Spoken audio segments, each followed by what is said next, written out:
Bâti sur une superficie de 24 hectares dans le quartier de Nongo, commune de Ratouma, le stade de l'Amitié, communément appelé stade de Nongo, enregistre des avancées selon un constat effectué par une équipe de reportage déployée sur le site. Vous le savez, ce centre sportif, fruit de la coopération sino-guinéenne, peine à être achevé. Le retard accusé pour sa réalisation suscite d'énormes inquiétudes. La direction du stade, quant à elle, évalue l'exécution des travaux à hauteur de 80%. C'est un grand format signé Makiso Alseni Kamara Korea Bokoroma. Ici, nous sommes au stade de Nongo, dont les travaux de construction ont débuté en 2007. Aujourd'hui, la finalisation et l'opérationnalisation de ce complexe peuvent s'estimer à un pourcentage élevé, selon le directeur du centre sportif. Nous voulons rendre ce stade fonctionnel et très moderne, de façon que, rien qu'en tenant compte du fait que nous voulons poser des chaises à la place du béton, ça déjà c'est quelque chose de très important. Et tout à l'heure, vous allez le constater, nous avons déjà beaucoup évolué en ce qui concerne les vestiaires qui sont presque achevés. Nous avons évolué en ce qui concerne les toilettes pour le public, ce qui est presque achevé. Les toilettes pour les officiels et autres, ça c'est déjà acquis. Et je pense que donc vous le calculez en termes de pourcentage, ce sera très difficile. Mais si nous faisons une petite évaluation, on peut dire qu'on est au moins à 85%. Sur la pelouse, les techniciens sont à pied d'œuvre pour l'entretien qui s'effectue pratiquement tous les jours. Un stade de football, c'est d'abord la pelouse.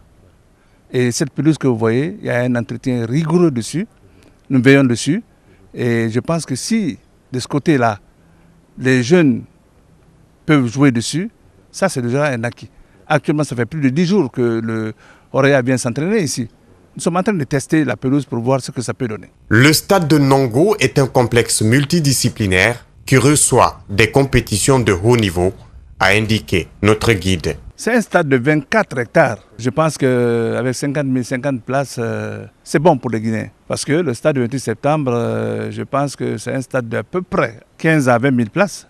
Les ingénieurs qui sont sur les travaux ont bien voulu adapter une certaine commodité aux vestiaires avec des équipements de massage. Cette salle consiste à préparer, disons, médicalement le sportif qui est prêt à répondre sur le terrain. On fait ici le massage avant effort, après effort. Avant qu'ils ne fournissent l'effort, ils viennent ici d'abord, on s'assure exactement de leur état physique au niveau des muscles, comment ils vont répondre très bien.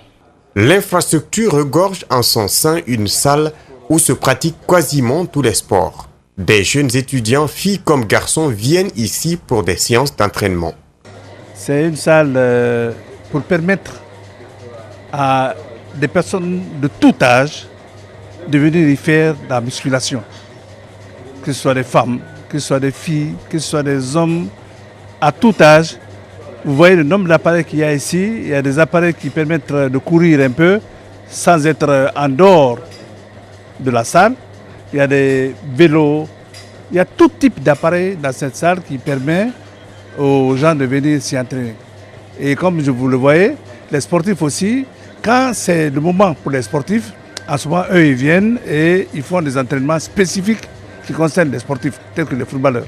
La finalisation de ce complexe dépend de la durée d'exécution des travaux mentionnés dans le cahier de charge du contrat entre l'État guinéen et l'homme d'affaires Antonio Soare, également président de la Fédération guinéenne de football.